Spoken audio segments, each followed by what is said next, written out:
Standard Celeration Chart.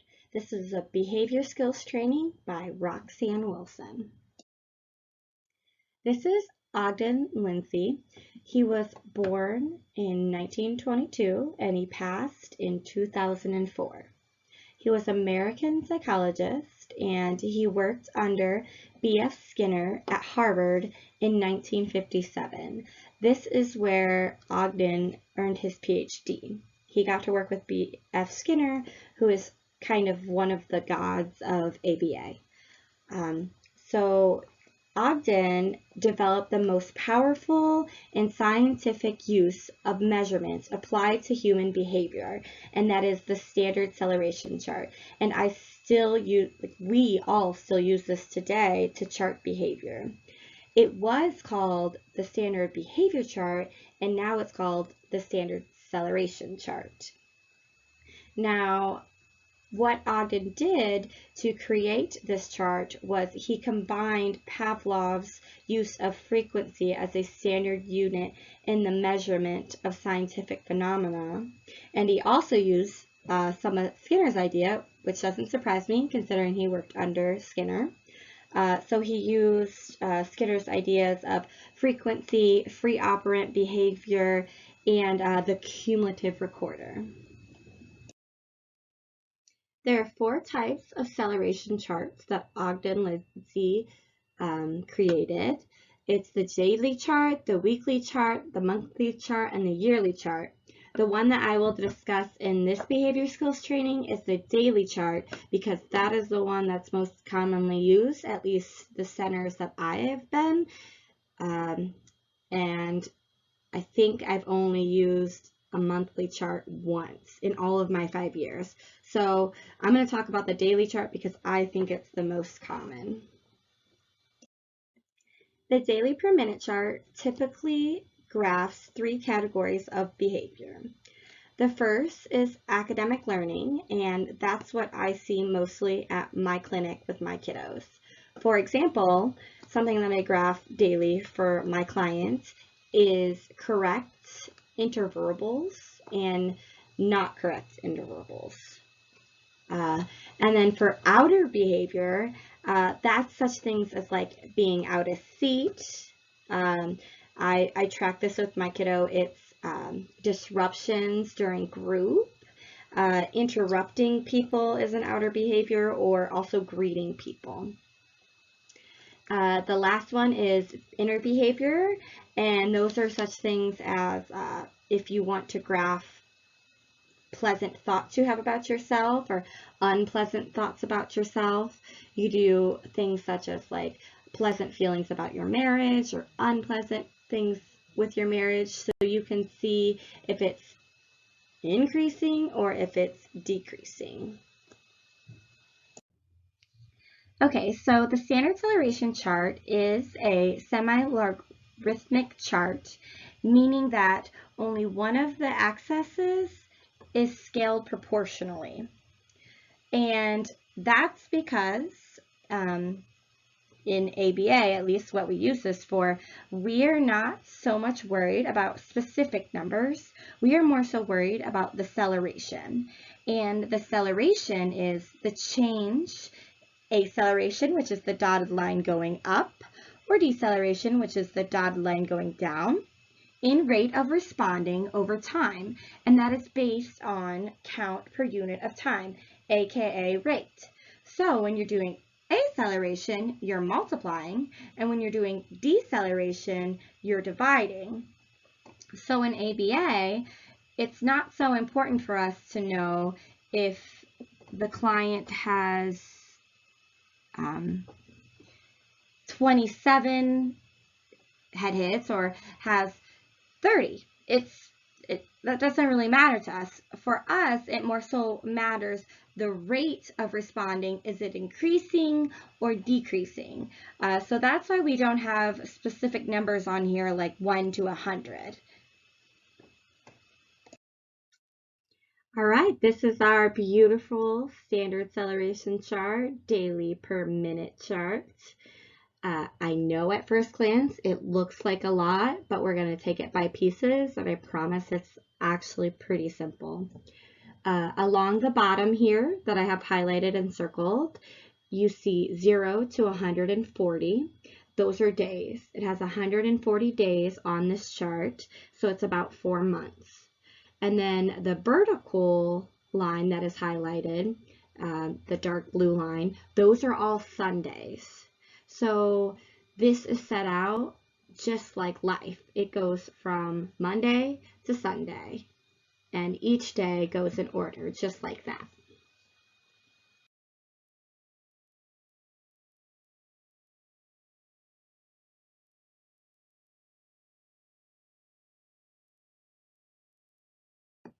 Okay, so we discussed that this graph is a semi-logarithmic graph. Now we need to discuss that this graph is a 6 times 10 cycle graph. And what that means is that all of these numbers here I have on your left side that are highlighted, if you multiply them by 10, you get the highlighted circle number above it. So the cycles is the time in between.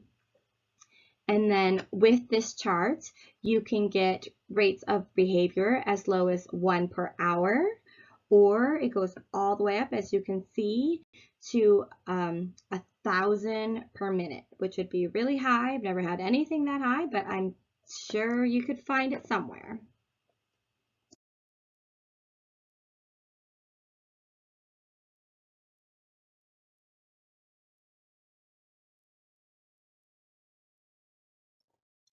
Okay, so this is probably one of my favorite things about the standard acceleration chart, and that is that we can predict behavior. And we can do this by using this standard acceleration fan over here on the left side.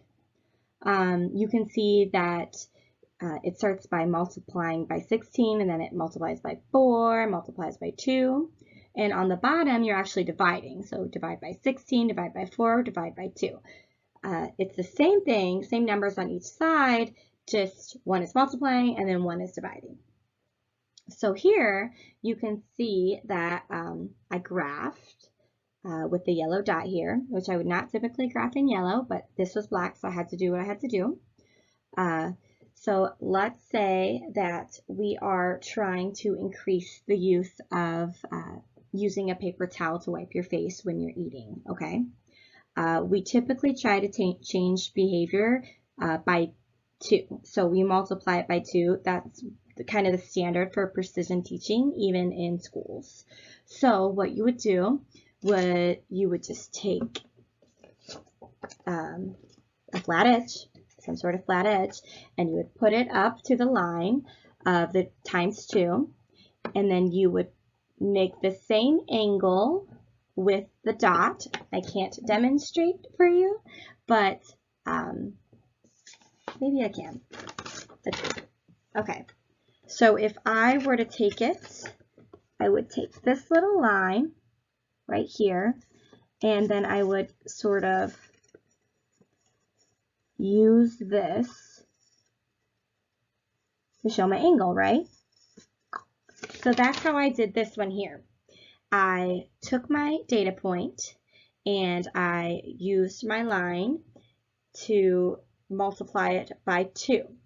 So then you can see my aim, which kind of looks like a little A, that's the yellow. So my goal would be in about 4 weeks, this is where you should be.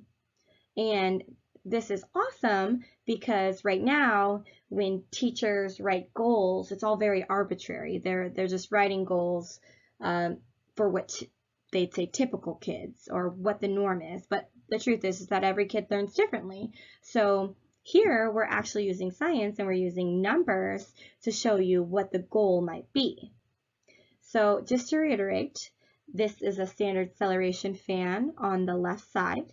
You can use the angle of the multiplication or the division lines to decide where your goal is going to be or where your behavior is going to end up, considering you have taught systematically and you've taught all the right ways in ABA. The learner's always right. So if something's going wrong, then you have to change it. But for the most part, if you're teaching systematically and in all the right forms of ABA, this will show you your goal.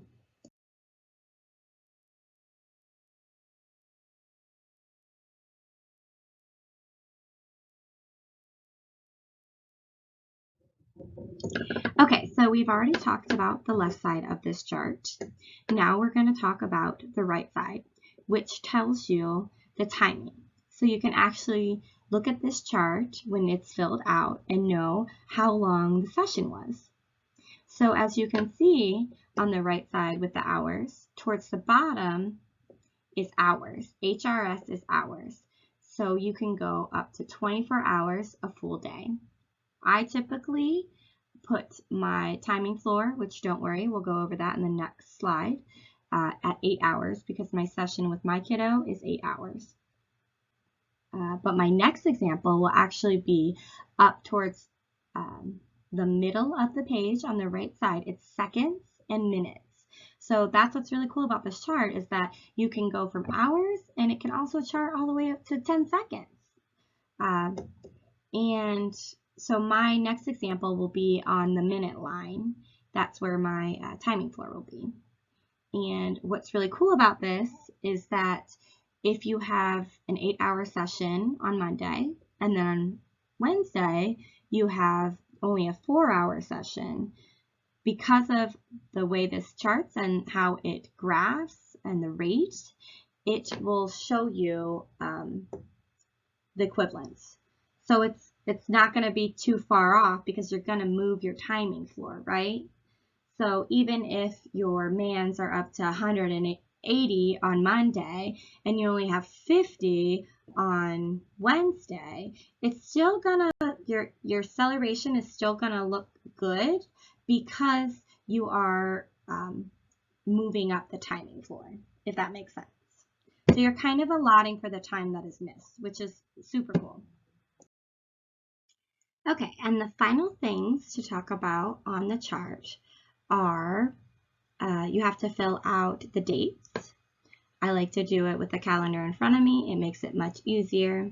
I also put the date on every Sunday line because it helps me remember when I'm doing the chart. It just gets things less jumbled. So as you can see here on my chart, I write it on every single line. I write the date on every line so there's no confusion. And then there at the top, you put the performer and the age. Counted it's what you're counting. So what is the behavior that you are recording? Advisor is your advisor. The manager is the manager of your company. The supervisor is your BCBA. The organization is the company you work for. I've never filled out the division. The room is what room in the building we did it in. The timer is you. You are the person. You are the timer. You're the one doing it. Charter is you.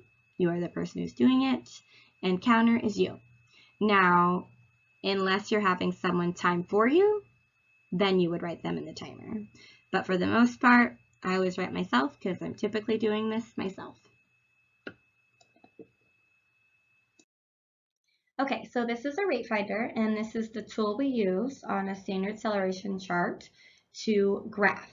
So what you do is you put the bottom one line on the timing floor. So that's how you know where to start when you graph up.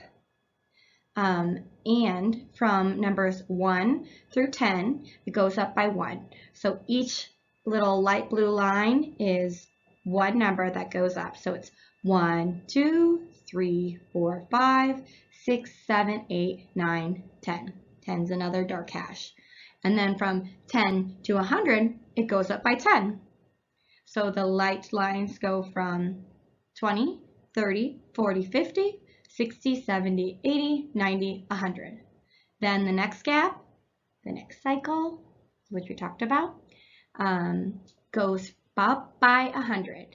So it goes from 100, the light dash, the light line is 200, 300, 400, 500, and so on, all the way up to 1,000. So this is what we use. It's called a rate finder, and to reiterate, you put the 1 next to the timing floor, and that's how you know where to go up from and where to graph. Okay, so let's talk about the timing floor. On the right side, we already discussed that these are the times. So I typically have an 8-hour session with my kiddos. So you would look here at HRS, which is hours. You go to the 8, you follow that light blue line all the way over, and then you put a line for the timing floor. So this would be a Thursday, so Monday, Tuesday, Wednesday, Thursday, Friday. Sorry, it would actually be a Friday. This is Friday, Saturday, and then Sunday. So this is where we start. We take our rate finder and we would put it, the one right next to the timing floor, just like this. And that is how you know where to graph. There it is. So say that we are graphing 40 mouthings. Something I used to graph a bunch, okay? So you would go from the 1, which is on the timing floor, which is exactly what I want. Go to 5, not it, 10, 20, 30, 40, right there on 40. And there you go. Now if it were, let's say it was 15, you would go in between the 10 and the 20, right in the middle, right there. Now if you wanted to do something like 12, you would just go a little above the 10. And that is how you use the timing floor.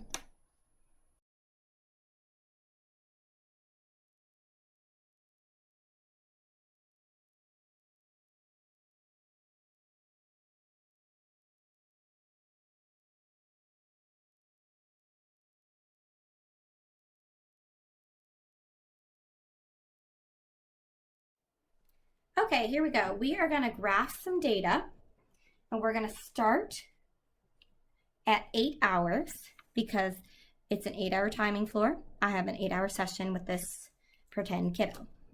And we are charting mouthing, so we are going to use X's. We put the timing floor on 8 hours because it was an 8-hour session.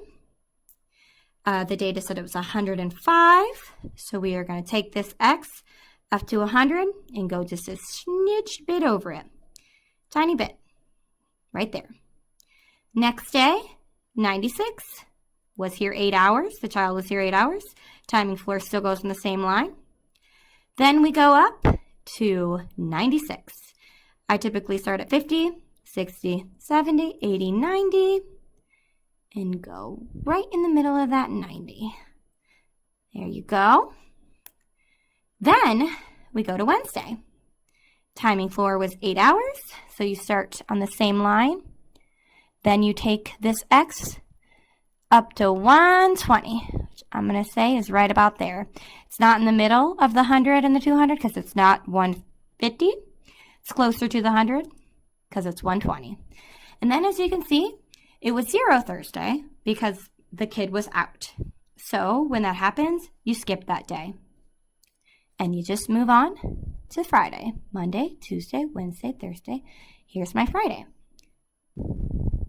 Friday was 93. So you go up 50, 60, 70, 80, 90. Put that right there. There you go. So this is how I like to connect my lines. You do not connect this Wednesday to this Friday because there was no data for that day. So you leave that completely blank. Now I do want to talk about something else. So say this kid comes in Monday and for some reason he has no occurrences. You would put the X below because as you can see here, the timing floor is 1. So if it's 0, you put it under 1. Now, if it's 1, you put it on the 1. There you go. And there's one more thing that I want to teach you in this little video. So say we are now tracking corrects and incorrects, okay? We're moving on to something completely different. Corrects and incorrects. Okay. Say if the kid has 10 corrects, you would put it right here. 8-hour session, timing floor, 10 corrects. Now let's say they have 10 incorrects. You would put the X right there on top. You just put it right there on top of the dot. That way you know that they were the same. 10 and 10. So just to reiterate, when you are graphing, if there's a missed day, if there's a non-occurrence, you skip it, okay? Same thing. If there is 0 occurrences, you put the X under. If it's 1, you put it on the timing floor because that is 1. If it's the same number, you put them on top of each other. Last and final thing I will tell you, if there is another day, so say incorrects here, corrects there, we'll say that's correct. Another day where it's on top of each other. Then I'm going to say this kid got none correct. Okay, so then when you draw your line, you would connect these two, but you would not connect this. If it is below the timing floor, you do not connect it. The next day the kid comes in, gets this many correct. Still do not connect it. Friday comes in, gets this many correct. Now you can connect it. So you only connect the days that are above the timing floor, not below.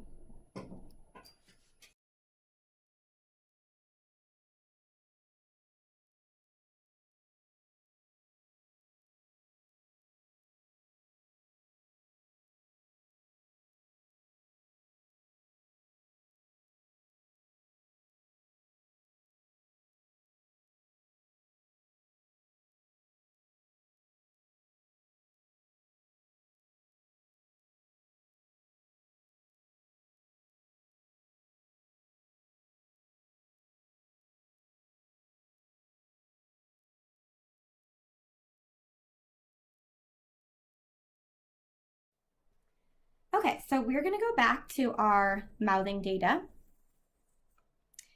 And as you can see, our mouthing data is very high. So it's a lot of mouthing, about 105.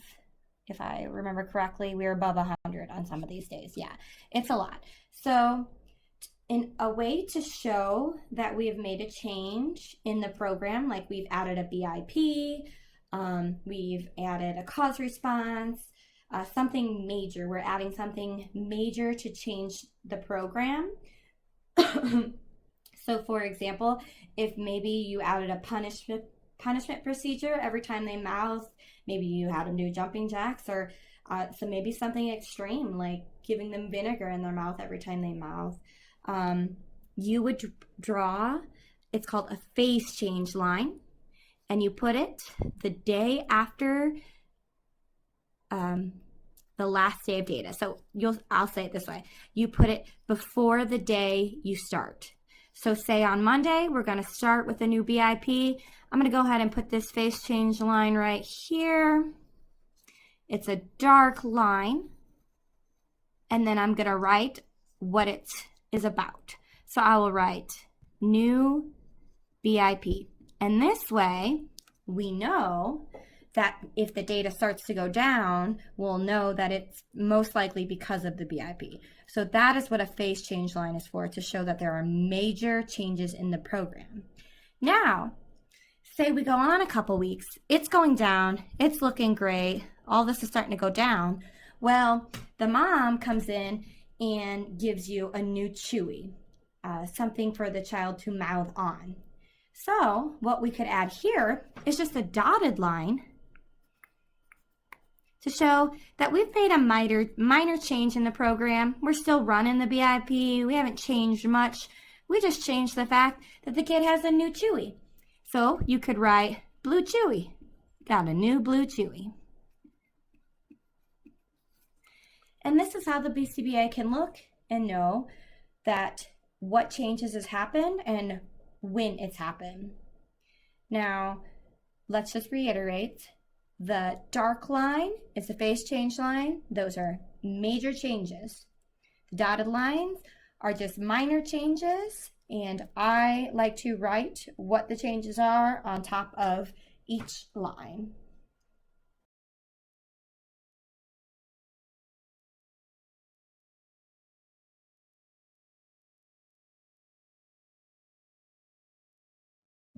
Okay, so there are certain days that we leave blank on the chart. That's no chance days.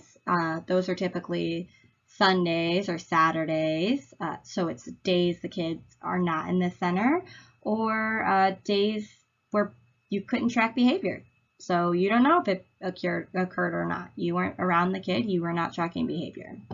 An ignored day might be a day that the behavior was just ignored, no one tracked it. So this has happened with my kiddos before. I've had fill-ins come on my kid, and then they realized we weren't tracking MANs, or actually tracking interverbals, so they didn't realize that.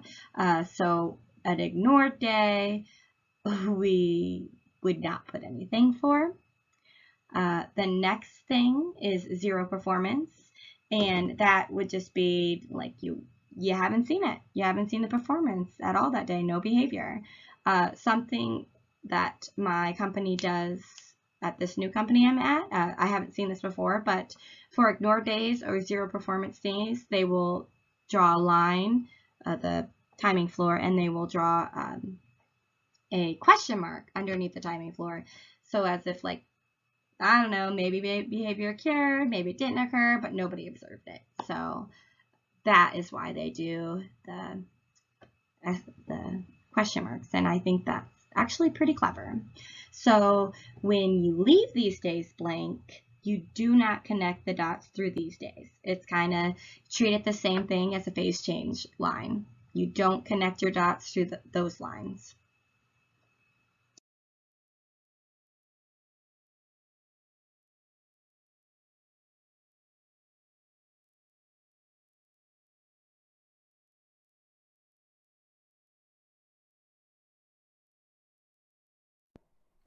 Okay, I have Caroline here.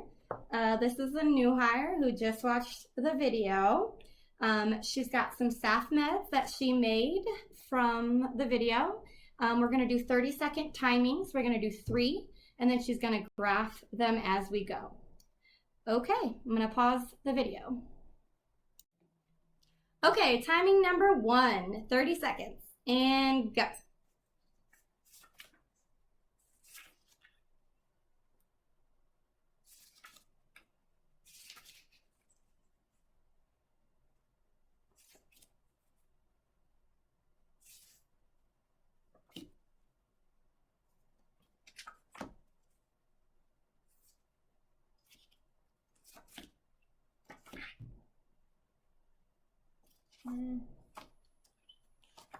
And stop. How many did you get right? I got 5. 5 right. Okay. Timing number 2. And go.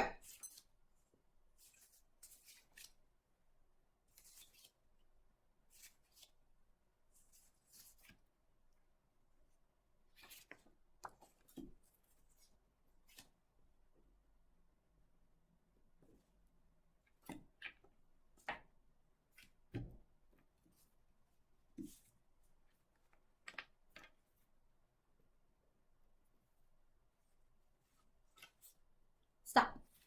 How many did you get right? 6. How many did you get wrong? 3. Okay. Last timing, timing number 3, and go.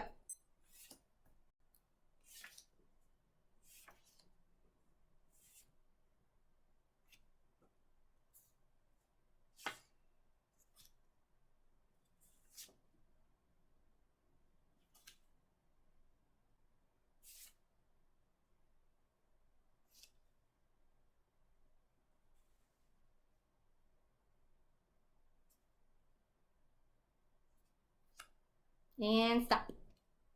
How many did you get right? Heck yeah, girl. You see, this really works. Okay, so now we are going to graph our 3 days of data. And let's start with the first day. All right. So first I'm going to do my timing for, my interval was 30 seconds. So I know that because I'm where to write it. I'm looking at the right-hand side of the chart. And I'm going all the way over here, writing my timing for. And then on that day, I got 5 right. So I'm going to line up my rate finder with the timing floor at the number 1. And since I got 5 right, I'm going up here, putting the dot at 5. And I also got 5 wrong. So I'm going to put an X over my dot to show that. Exactly. Day 2, my interval was the same, 30 seconds. So that's my timing floor. That time I got 6 right. So I'm just going to find the 5. I'm going to go a little bit above it to show 6. That time I got 3 wrong. So 1, 2, 3. That is where my X goes. On the third day, again, same timing floor. Right there. I'm going to line it up. That day I got 10 right. Go me. I got better. That's right here at this line. And that time I got none wrong. So I'm going to go underneath my timing floor. Oh, yeah. And write my X. Perfect. Now I need you. What's the last thing you should do? I would connect my dots and my X's. Yes. But I won't go below my timing floor. Exactly. So I'll go like that for my dots and my X's like this. And check it out, ladies and gentlemen. She knows how to chart.